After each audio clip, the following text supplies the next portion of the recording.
The Saturday Morning Snap is a one-stop fantasy shop, bringing weekly news and advice in under an hour. I'm Mackenzie Tout, joined by Landon Monula. Welcome to the podcast.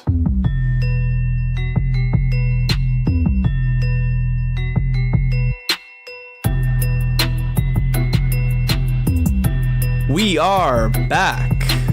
Live on Apple Podcasts, Spotify, Stitcher, Google Play Music, or however you may be listening. We want to welcome you into the show. It is Tuesday, October 9th, 2018, episode 22 of the Saturday Morning Snap Fantasy Football Podcast. Mack and Landon here together in the same room. Ready to talk about another crazy week in the league, capped off by a record-breaking Drew Brees performance. Currently halftime of the Saints game here, Saints and Redskins. So we're jumping in for a little podcast here. What do you think of the game so far? The performance of Drew Brees, but also the return of Mark Ingram. Oh, baby, Mark Ingram is back. We talked about him last week, and I couldn't be more excited. He is going to give me the first win in my hyper-competitive 16-team league, accompanied the assist to Mr. Odell Beckham Jr. Oh, yeah. What a week for Odell Beckham, by the way. He gave owners back that excitement we have for him going deep. I don't know if his talk to the media helped or hurt or just really made the coach mad, but in the end, he caught a deep pass. He got tons of targets. He threw a deep pass. he threw a deep pass. I know it was a tough loss for Giants fans, but either way, great game. Yeah. We are on Instagram at Saturday Morning Snap. We're also both on Twitter at Landon_SMS and Mack_SMS. If you're not following on social, you should start. Lots of good stuff on there, and we keep you up to date throughout the week because we only podcast twice a week. And if this pops up on your phone tomorrow morning and a little bit of a surprise coming out on a Tuesday instead of a Wednesday, we decided that since we're both together, it'd be good to do a Waiver Wire show so we can prepare you guys for some upcoming waivers because there is a lot out there that is probably up for grabs and pretty valuable. And through week 5 of the season going into week 6 could be fairly valuable for your fantasy teams. Definitely. So overall, Mac, how's your week in fantasy football? The week's looking pretty good. I need Alvin Kamara in the second half to get me about 7 more points to go 5-1 on the week. Lost a tough matchup in our dynasty league. Scored like 152 points getting the loss, but it looks pretty good for me. I think a lot of people are pretty annoyed if they went against the all-star running back Isaiah Crowell. Oh man, what do you do with him? I'd be tilting, and I'm losing a matchup because of him. Well, so I had tweeted out about Isaiah Crowell. Basically, weeks 1 through 4, he rushed for 171 total yards. That included a game where he had 85 yards rushing. So really, he's not giving you a whole lot of volume, a whole lot of efficiency, but the game that he had this week, 15 rushes for 219 yards. Just crazy production, broke the Jets' single game rushing record, and just had really no business doing it. No, granted, it was still pretty good Denver defense, you would think. So he still has some juice, and he was, to be honest, a pretty good late round. Like, you basically got him for free. Yeah, he was like a 10th round value. And if you Dalvin Cook injuries or Jay owners that decide to listen to us and sit him on the bench, I mean, he saved you your week. He did, but here's the thing. I've seen lots of people asking, should I get Isaiah Crowell or X? Should I make this trade? Should I spend $50 of my fab to get him? The answer is no. Absolutely not. He's a mirage, I think, to me too. Absolutely. The guy gave you more this week than he has in the first 4, and to say that that's going to happen again or be consistent rest of season is just crazy. So, well, it's nice if you did start Crowell. It's not something that's gonna happen down the road. It might happen one more time because lightning can strike twice, but in my honest opinion, I don't think you'll see anything close from Isaiah Crowell for the weeks to come. So would you, if you could, you would sell Isaiah Crowell then? He is a do not buy and a 100,000% sell.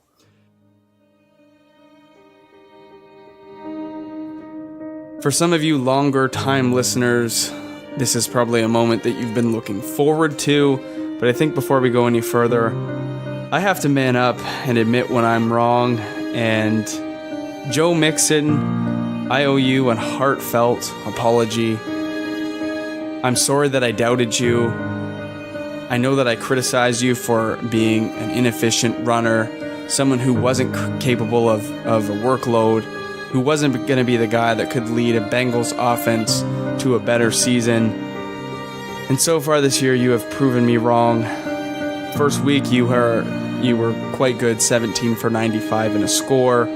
Week 2, 21 for 84, kind of saw the Joe Mixon of old. You got injured, you were out 2 weeks. And then this week, 22 for 93, got into the end zone on a reception.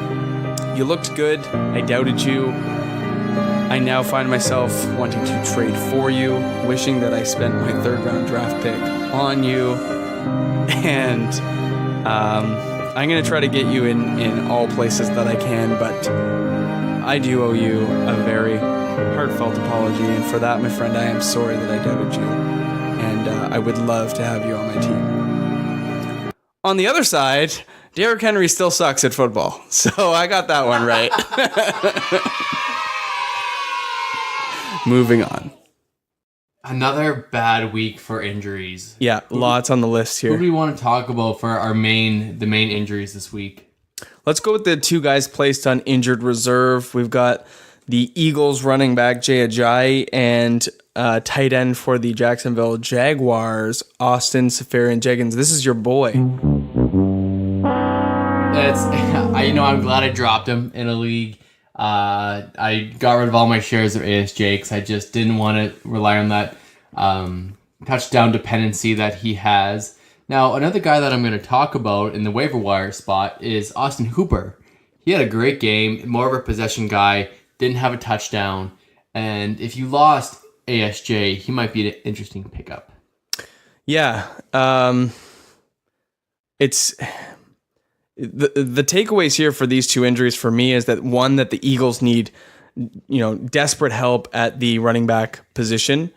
We've heard that there's rumblings in the bushes that Le'Veon Bell might be acquired via trade. Lots of rumors. There was also a rumor about David Johnson that we saw on Instagram today. That would be crazy. I don't know if he's available for trade, but I mean, the Eagles could inquire about him. I guess you can't hold him back from giving the Cards a call and saying, hey, maybe we're a championship caliber team and we need a running back. I don't think it's an argument that holds water. No, I don't think you're right. It would be cool. I'd love to see it, but I don't think it's going to happen. But what would you, if you were to give a percentage chance of the Eagles acquiring Le'Veon Bell, what would that be? At this point, with Ajayi out and them clearing like $6 million cap space. Yeah, 6.5. I'd say that there's probably like a 30% chance it happens. That he actually goes there. Yeah. Wow.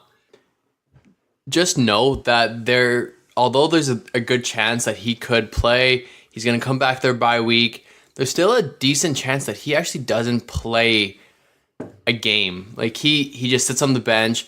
There's a mystery injury. There's no benefit for him to actually play football. And if he gets hurt, then he can't get an extension. He might not. It could hurt his chances of getting a big contract next year. Mm-hmm. Something season-ending, career-ending injury. Right. Things happen in the NFL. Yeah, I'm with you, and it would be nice if the Steelers had, I don't know, if they had the stomach to just say, you're going to sit on that bench and we're not going to trade you, we're not going to play you, you're going to sit there, collect your little game check, and we'll see you later, because James Conner's been our guy, and he didn't bail on us, he didn't hold out on us, and that'd be nice, but I don't think they'll do it. No, I think you're right. So it's going to be an interesting situation. So everyone looking to acquire him, hey, I get it. Yeah. Go for it. You could have the running back one, but it's always tough to gauge these trades. But we'll take a look at some a little bit later. Mm-hmm. We're going to talk about a couple Lev Bell trades and offers that are kind of interesting. I don't know if I would do them, but we're going to talk about it. Leonard Fournette out for week 6 already. It's not good news, but like we said earlier, it would be great if Leonard Fournette took the time he needed to be completely healthy, because I don't want him out for a week and then come back too early like he did and re-aggravate that hamstring. When you get those soft tissue issues, it's never good. And the only thing that you can really do for an injured hamstring is to let it rest. So I would rather him take 2 or 3 weeks off and get it right and then come back full health than to keep playing this game of in for a half, out for 2 weeks. Now, I know you personally have Fournette everywhere. Is he a guy where you would actually target in a trade? Do you want to acquire him low? We don't know his timetable. Like I said last week, 3 to 4 weeks. If you can hold out 3 to 4 weeks, do you acquire Fournette? It would have to be the right situation. If I can afford to taxi Fournette for 3 or 4 weeks, and I can, get him off a team that might be like 1-3. Right. Or sorry, after this week, like 1-4, 2-3, something like that, or 0-5, like they're just ready to give up. That might be the time. But I would have to basically sell off somebody from my team that I wouldn't be necessarily starting. Right. So we talked about this a little bit earlier tonight. Dalvin Cook. Mm-hmm. He was a last-minute sit in the Vikings game. Didn't play, so hopefully you had an option to... I think it was one of the 1 o'clock games, so you probably were able to start a guy on your bench. He's a guy for me that I am trying to acquire. Same. I think Dalvin Cook's the better target right now because he'd be cheaper. And maybe than Fournette, for sure. The name value for Fournette is there. Dalvin Cook, we haven't really seen it. He got injured in his rookie season. And so there's all this potential, but we're waiting. So I think if you get somebody who's a little bit frustrated or just tired of waiting and they want some value somewhere else, I don't know, you could probably piece off like a Demaryius Thomas and a Carlos Hyde. That's a pretty high asking price because Carlos Hyde's an every week starter these days. He is, but Carlos Hyde might not be he might be your 3rd or 4th running back. What about like Kerryon Johnson? That's interesting. I would, if I had Demaryius Thomas would be a sell high candidate. I think for you. I think he's going to be great. Yeah. Rest of season. Like I called his breakout this week. Right. 105. Props to you for that. Yeah. Thank you. 5 for 105 and a score. But now you sell him if you can. Because he makes you feel a little uneasy that he's had no production the first. It's more so Case Keenum. Right. For me. But I'm still a DT fan. I still own him in a couple leagues. I made a trade that involved him today, and he was.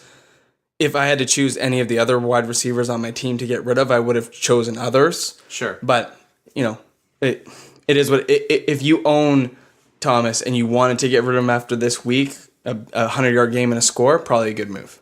For sure. But Matt Breida, ACL injury, not torn, just strained, looking that he'll play Monday night.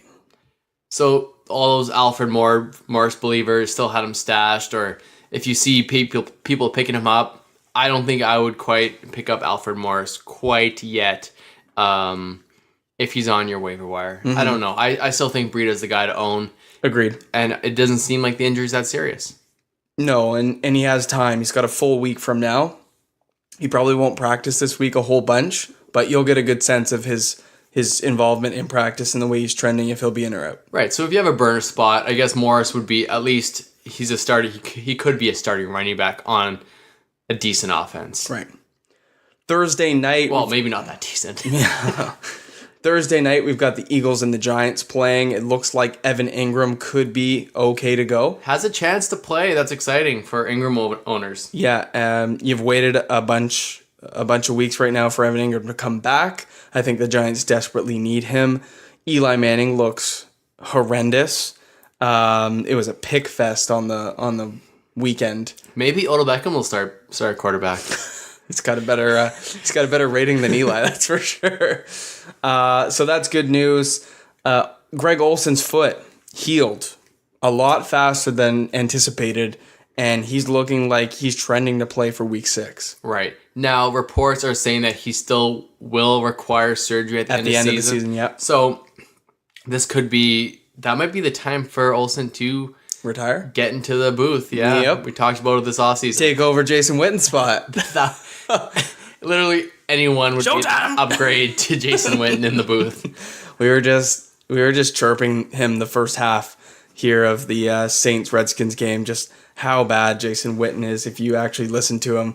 But don't listen to him. Just don't. A background noise. He'll that could be decent analysis, but if you actually listen to what he's saying, it's painful. Yeah, he's not Tony Romo by any means. But yeah, I think this means good things for Carolina. I think Cam needs his tight end back. His receiving options are poor. Devin Funchess, DJ Moore. Yeah. It's his safety blanket. He's so happy to throw to the tight end that Olsen's going to be good. Does this hurt? Who does this hurt the most in that offense? That's what we want to know. Probably Funchess. Yeah. Christian McCaffrey's still going to be good. He's fine. Yep. DJ Moore wasn't starting on anyone's teams, but Ron Rivera said, "Hey, we need to get DJ Moore the ball more," and that didn't happen. So again, coach speak. Yeah. So I think Greg Olsen, tight end 1, potential. Easily. It's because how bad you and I could be tight end 1s by the end of the year if we played. I mean, come on. We're only 5'9" white guys.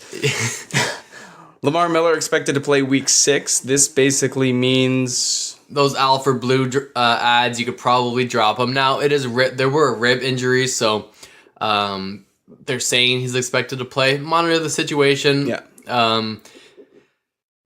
Big ad this past weekend was Deonta Foreman. I was just going to say. You saw him picked up a ton. That's a stash play. It's a stash play. I don't know if this is the season for him. I've been a kind of a truther for him since his rookie year. I stashed him all last year. But if you have a spot, you can slip him in your IR for now. And he's going to be better than both Blue and Miller if he's healthy. But with how bare the running back position is on the waivers, if Lamar Miller continues to struggle with injury and Foreman comes back and is ready to go for week 7, because if you guys don't know, he was on the PUP, physically unable to perform list to start the year, which means that he's ineligible for the first 6 weeks. So he can't come back next week, but he can come back week 7. Right. So that's good news for that whole team. Texans snuck out a win again this week in overtime. So I saw this thing. So last week, the Colts went for it on 4th down, lost. Texans win the game. This week, it was 4th and 1 for the Cowboys. And they don't go. And they punted it. And Texans win again. At like the 45. Both decisions failed, and the Texans won in overtime. I hate that play. Why did the Dallas Cowboys punt with 4th and 1 in overtime? I don't understand it. That needs to coaches' decisions need to change. It should be a 4th down. It should be you have to go for it. Sorry. With the game on the line, it's got to happen. But, live and learn, right? Yeah, you're going against Hopkins. So a sneaky ad is Deonta Foreman. I added him already in a league. I'm looking to stash him in a couple others. But that kind of leads us into the waiver wire segment.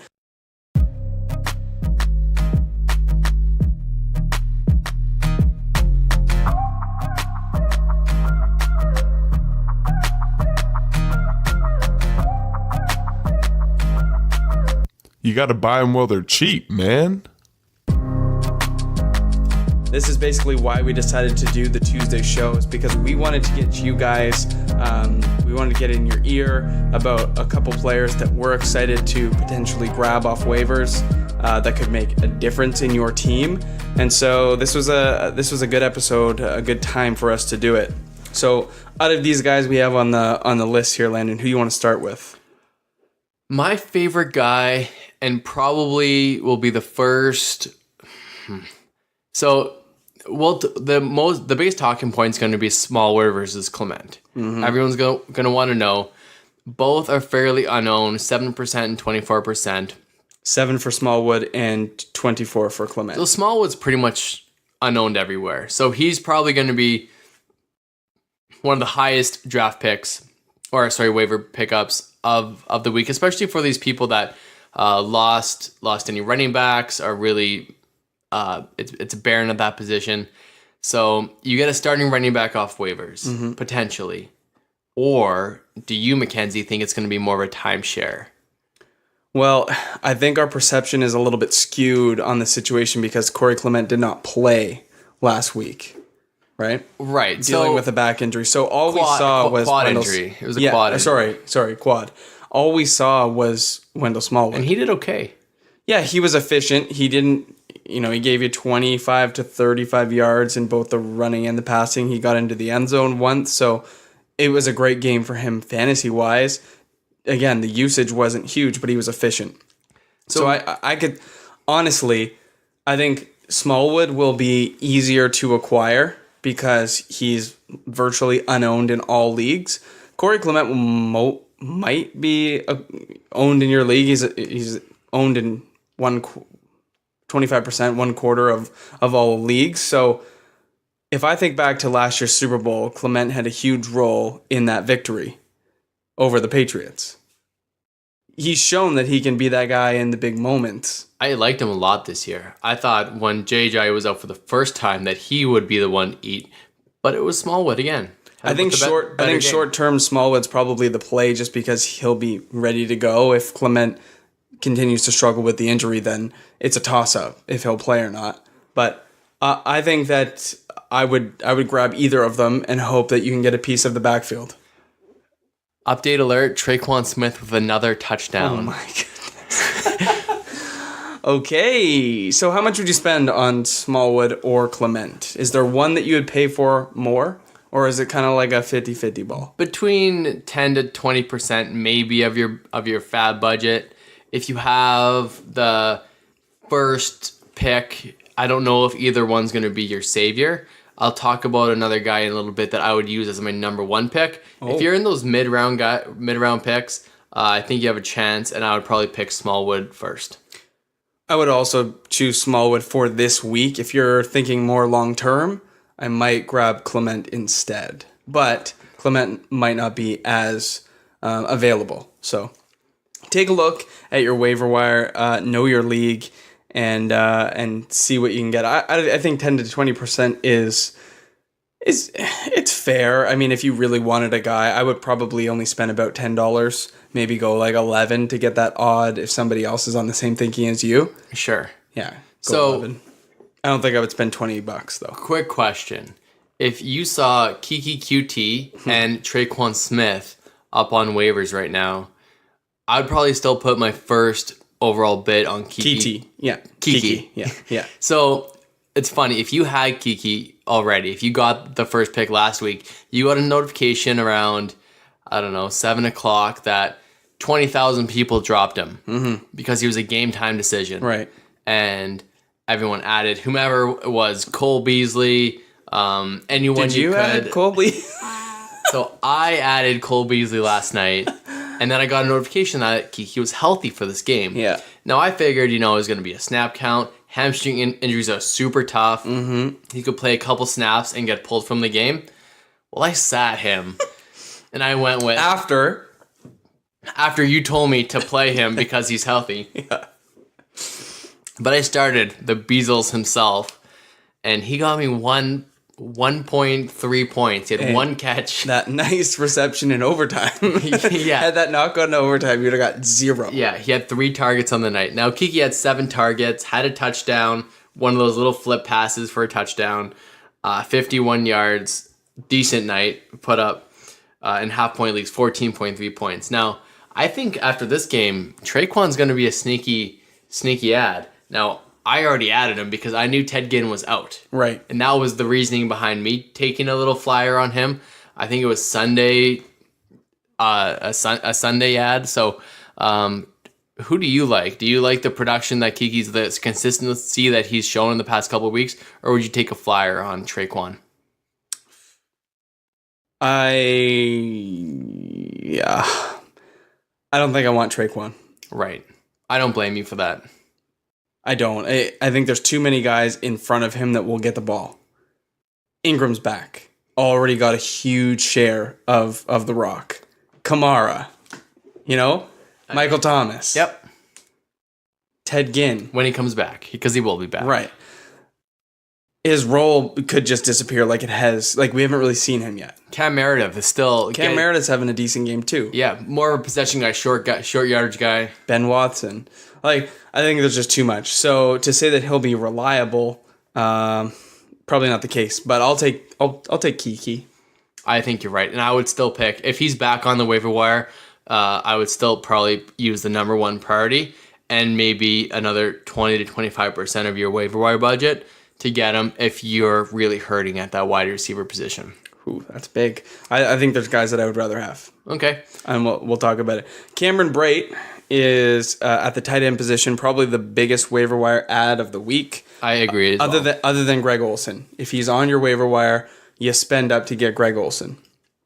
He won't be because he's not that available, but in some leagues, Greg Olsen is available. Yeah, definitely. Keep an eye out. He's not going to be on the most added, so if you sort by that, don't. Right. Sometimes you need to just scroll over, sort by most owned in your waiver wire, and it's funny. You'll be surprised who might be on that. Yeah, Greg Olsen's 68% owned, so he's not going to be available everywhere. But if he's on your waiver wire and you need a tight end, you need to get Greg Olsen. Spend 35%, I think, is whatever it takes. Whatever it takes, because he's a guy at the position that can win you weeks. And then flip him before he even starts. Yes. But Cameron Brate's a guy that I really, really like. Because O.J. Howard is hurt. Because O.J. Howard is out for some time. We don't really know the details of his injury at this moment. But they just came off a bye, and people have sort of forgotten about. So if you were forward thinking and you got Cameron Brate already on the bye week, good for you. I would spend about 5 to 10% of my budget on Cameron Brate, somewhere in there. Like a $5, $6, $7 bid is probably enough to get him. But if you lost ASJ, yes, and you still have Ingram, not sure if he's going to play or not, it's such a disaster. If you have Vance McDonald that put up a 1-point game, I might spend big. One thing we do know about Jameis Winston is that he likes Brate. Of all the guys, he has a connection with Cameron Brate. Right. It's on this list. We have 3 Buccaneers players. Exactly. So let's go to the next 2. Now, here's a quick question: does Ronald Jones II have more dynasty value than Rashad Penny? Oh man, he might at this point. So they sat him for the first 5 weeks, but now he's like, all right, well, if he gets the work, he's going to be better than Rashad. I'm so disgusted by how little he's getting the ball. Rashad. Yeah. Penny. I know, it's stupid. It absolutely baffles me. And to see Mike, in a week where Chris Carson has a very limited role, went out, you're thinking, okay, Rashad Penny, this is the time, let's go. Insert Mike Davis. Like, who? And now he's going to get a piece of the offense. It's frustrating, man. On Sunday, they were all healthy. Carson was back, and Carson had the game. Carson had over 100 yards. Mm-hmm. It's stupid. It's insane. So what Seattle is doing is baffling, and they wasted a first-round pick on a running back that they're not even using. So Ronald Jones is available in 75% of leagues. And yeah, I would probably spend close to like 10 to 15%. At least you have a flyer. You have a rookie that has upside. And that's what we want in the end. If he rides your bench, that's fine. Yeah. He sat out the first 3 games of the season in week 4 before their bye week. He got 10 attempts for 30 yards, like 3 a carry. Not great, but it's a starting point for him. And I think there's a lot of things that could change in this offense. Jameis Winston coming back. Cameron Brate hopefully stepping up. But what we've seen from this offense so far is that they can score a lot of points. They can be explosive. I mean, Fitzpatrick made them look unstoppable at times. And so if you want a piece of the offense, I think Ronald Jones is a flyer to have because he's trending upwards. They drafted him to be that guy. He didn't have a great preseason. That's the reason why he didn't start the year. But 10 carries last week is good. It's a good starting point. It's like holding those rookie quarterbacks' hands in the first few weeks, maybe first season, get them experience. The running back position isn't only about running the football. You need to pass block. Picking up blitzes is huge. And David Johnson, one of the best running backs in the league, self-admitted that he was bad at doing that.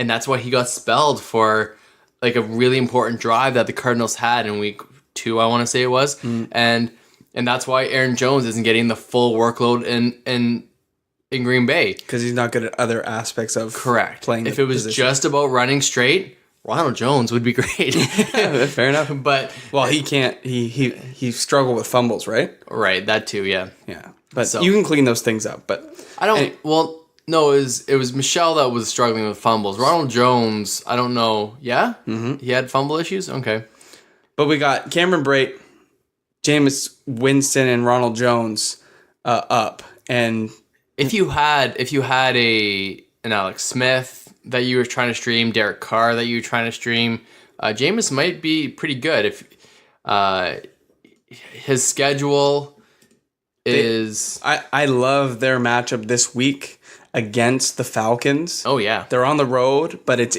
there's a couple things that bode well for Jameis. 1, it's in a dome, no weather issues. Okay, Yep. So that's good. 2, the Falcons defense is horrendous.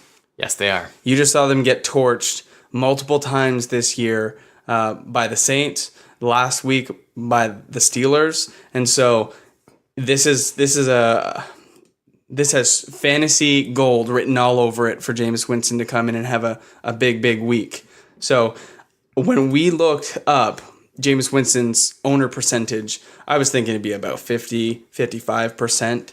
It's 20%. I know. No one had him. No one owned him the first few weeks. And then he was on bye this week, I mean. Right, and I can't believe people haven't picked him up. But I think what you're going to see is he'll probably increase by 40% share. I bet you. All these guys, like a pro tip, if the team is on bye and they get dropped, like the Chicago Bears defense, pick them up, man. as long as you can see them on your waiver wire before this late night Monday night game starts, you can add all these guys. You could have added Jones, Winston, Brate this week if they weren't, say, dropped on waivers, whatever it was, on Saturday or Sunday. But these guys are all available to add.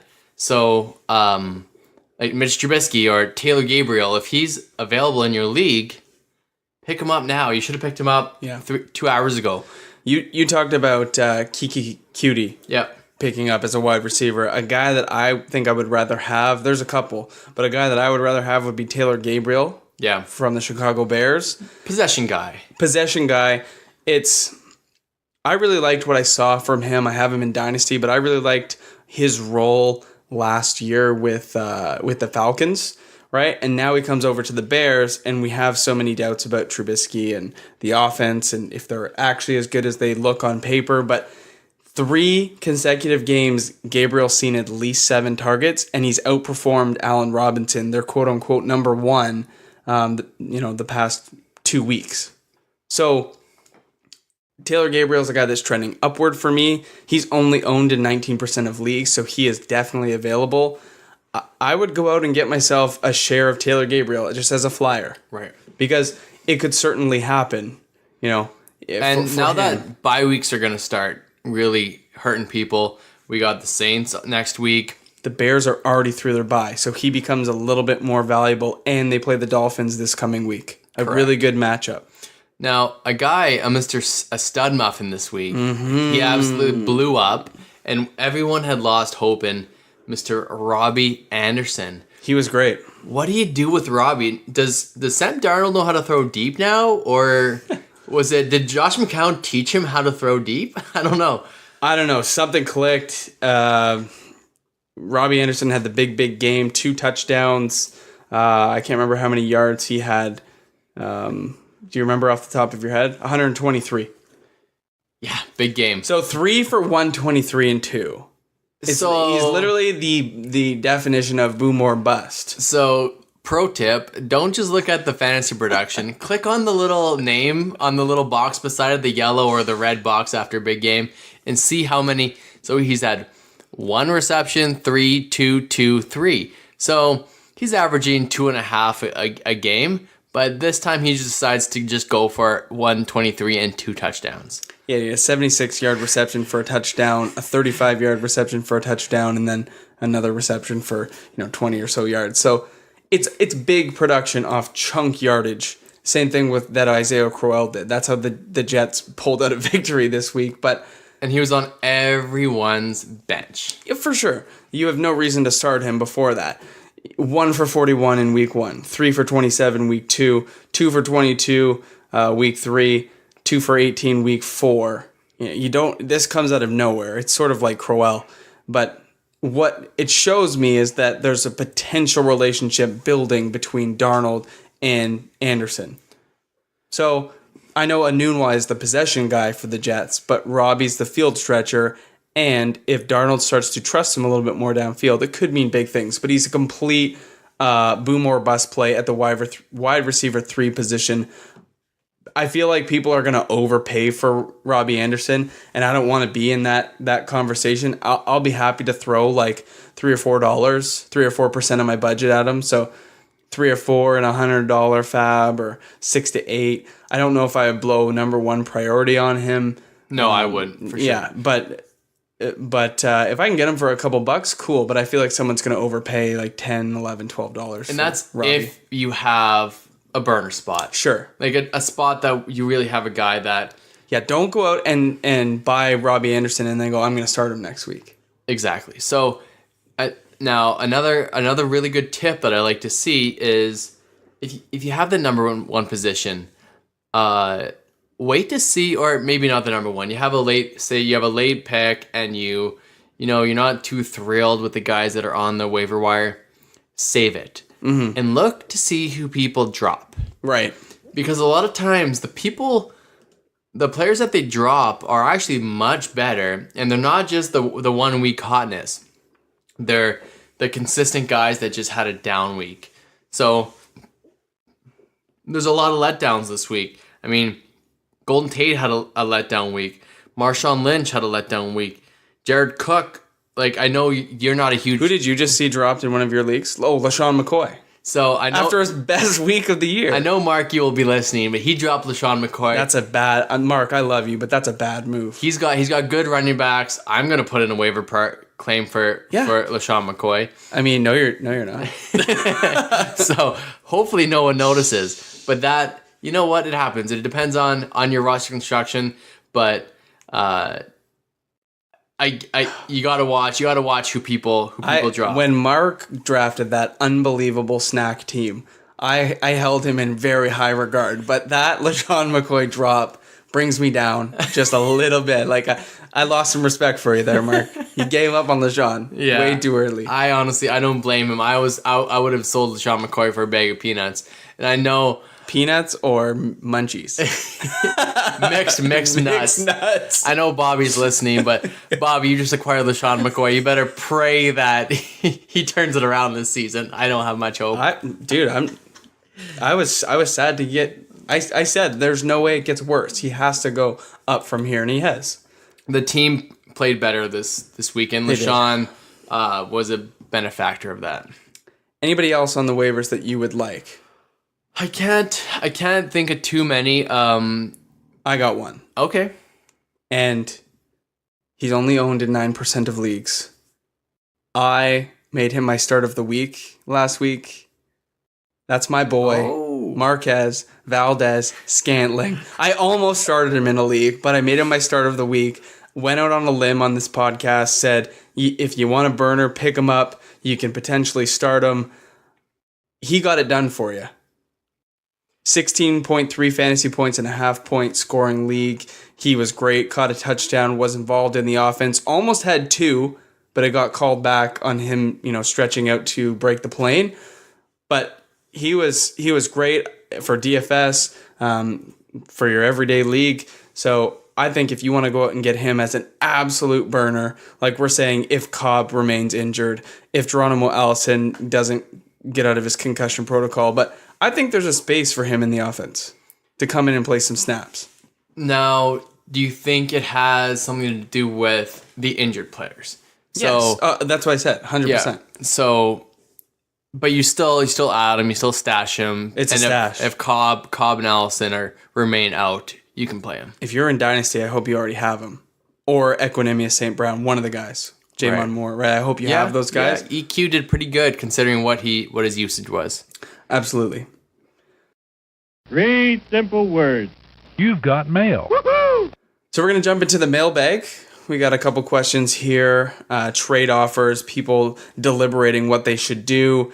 A couple really, really interesting ones. I think the first one we'll start with coming in from E. Silvers on Sleeper Bot. Should I trade TJ Yeldon and Antonio Brown for Michael Thomas and Le'Veon Bell? How do you view this trade? Because I think I might see it a little bit different than you. So that's an interesting trade. If you own Leonard Fournette as a TJ Yeldon owner, I almost want to keep him because you will always have a starting running back if you have both of them. Now, if you don't own Fournette and you just own Yeldon, we know your time is running out. So you should trade him for max value if you can. Yeah. And he's given away Antonio Brown, which is the best wide receiver in the league. He had a really good breakout game this week. I think every Antonio Brown owner should not worry anymore. Now, Michael Thomas, on the other hand, people are a little bit concerned with Michael Thomas. He was the best wide receiver to start the season. Past 2 games, it's been a letdown. Mm-hmm. We've seen other guys like Traquan get involved. Obviously, Kamara's gone absolutely nuts without Ingram. Yeah. And Lev Bell is the big question mark. Now, we talked about him earlier. You can possibly acquire the number 1 running back in the league for TJ Yeldon. So this is the way that I see the trade. It's basically Antonio Brown and Michael Thomas at this point in the season are a wash, right? Trading AB for Michael Thomas would only be for personal preference. You'd have no other reason to trade them. Right, fair. You know, you might be stacking with Breeze or stacking with Big Ben, but that's a lateral trade. So they wash. But you're basically saying, would I trade TJ Yeldon for Le'Veon Bell? Yes. If you can afford to, like if you're flexing TJ Yeldon, you could afford to trade him for Le'Veon Bell on the potential that when he comes back, he's either heavily involved or he gets traded. Right. So I would do the deal. Yeah, for sure. I would do the deal if the situation was right. If TJ Yeldon's one of my starting running backs, you can't do it. No, because you need him to play weekly, and he's going to be a starter for the next 2 to 3 weeks. 2 to 3 weeks. Right. Easy. Right. Half-point league coming in from Master Mike 49. Michael Thomas and Chris Thompson for Saquon Barkley. He's trying to acquire another Michael Thomas. Right? Thomas? He would be getting Michael Thomas and Chris Thompson for Saquon Barkley. Keep Barkley. That's what I said. Yeah. You have a stud running back, big pass catcher. If you're any form of PPR, I mean, I get that Thompson does that. Right. But he just doesn't get the workload. Adrian Peterson is still involved. Barkley's the only guy in that backfield. What this trade came down to is that if he gave away Barkley, it left him too bare at the running back position. For sure. A running back because outside of Barkley, Chris Thompson would be his one. Yeah, no, I'm not comfortable with that. No. Michael Thomas is great, love him, but wide receiver is much more replaceable, like we see with QT and guys off the waiver wire that you can be started in a flex and then in that position. Coming in from Gout off Sleeper Bot in a full PPR league, DeAndre Hopkins for Julian Edelman and Brandon Cooks. I'd be interested to see if this is still on the table with the Cooks going down. Right, with the concussion. Right. Previous weeks, I would have thought about that a little bit more. Because I was trying to get Brandon Cooks everywhere. I was trying to get Brandon Cooks. I'm a big believer in him. Love the offense. Edelman coming back. You sell him as high as you can because he's a wide receiver 1 for Tom Brady. Right. but I want the best player in the deal, and that is still and forever will be DeAndre Hopkins. Yeah. I'm also in the same camp. It's, for me, that is like a 2-for-1 depth play. Like if your only decent starting wide receiver is DeAndre Hopkins and you play like a 3 wide receiver starter league, then I could see if you really needed some depth going Edelman and Cooks. We know Cooks and Cooper Kupp both exited the game with concussions, but that's something that could, be gone for next week. So it's not anything that's like a long-term injury per se, but I don't mind the deal if I desperately need help at wide receiver. But if I can hold off, I would love to keep Hopkins. Absolutely, I agree. He's a stud. Yeah. He won you your matchup this week by himself. Well, no, he had a great week. Or if you played against him, you got trashed. Yep. On a last-minute play. You sour about that, Mac? No, I don't know what you're talking about. Well, short episode for us. I think that's going to do it. Do you have any parting words here? Anything you want to add? Yeah, I don't think so. We're excited about the Thursday night game this week. Do you think the defending champs are going to lose to the Vikings? How do you think? It's the Giants. Oh, it's Giants. Giants-Eagles. Giants-Eagles. Either way, do you think they're going to lose? Do you think the Giants are going to finally win? And if the Eagles lose, I don't think there's any possible reason they have to go out and get David Johnson or Le'Veon Bell. Right? They'd be too far behind. But divisional game, always good. I could see the Giants having a shot, but I do sincerely hope that the Eagles can pull one out. Yeah, it seemed they both need a win really badly. Both teams, big time. Yeah. So the Giants' defense have not been playing very well, and the Eagles are really good against the run, but they're susceptible to the pass. Yep. So it'll be interesting. Eli's he's terrible, man. I know, it was pretty hard to watch last. Yeah. I'm going to say that the Eagles get a much-needed win and the Giants continue to slide. Maybe that means some changes at quarterback for the Giants. I don't know. Either way, there should be fantasy points to be had. Oh, for sure. And that's all we care about here. Yeah, we'll post them up on Instagram or Twitter, who we think should start, starter sitters for Thursday night. This episode coming a day early, so there's some things still left to be analyzed for this game. But we'll let you know if you wanna check in on us. Yeah, we could hop on Sleeper Bot on Thursday, an hour before the game, talk about some start sits for the weekend and Thursday night. I like it. See what you like. Okay. A pro tip: if you have a Thursday night player, put them in. If it's a running back, put them in your running back slot. If it's your wide receiver, don't keep them out of the flex. Right. Because if a guy, it's a last minute, Dalvin Cook's out again, or a Sammy Watkins hamstring injury is out, then you're stuck and you can't flex that position. If you're not handicapped by the position, right? Correct. You can go, but depending on your league, wide receiver, tight end, running back, or even super flex, you can go quarterback. Yeah, even if Aguilar is not your best wide receiver, obviously we know that. If you're going to start him anyways, don't put him in the flex. Put him in the wide receiver spot. Correct. That's going to do it for us. We hope you guys enjoyed the show. A little bit of a different one here coming with the Waiver Wire segment. Don't be afraid to put those bids in.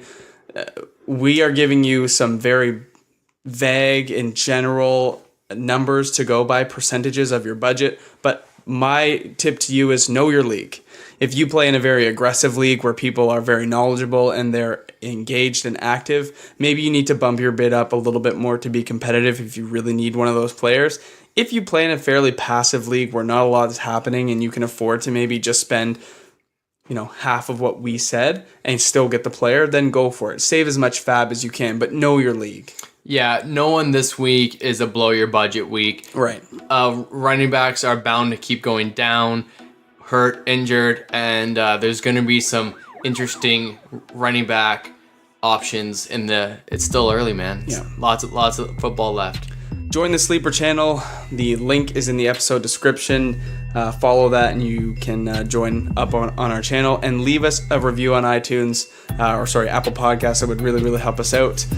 We only have about 5 reviews so far, so I think the 45 to 50 of you that listen every single episode could jump on and give us a review, because that would really, really make our day and give us a little bit more motivation to give you guys the best each and every week. Absolutely.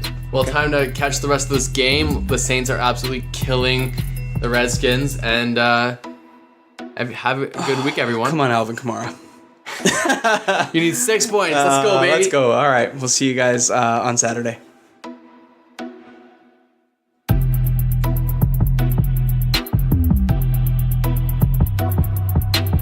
Thanks for listening to another episode of the Saturday Morning Snap Fantasy Football Podcast.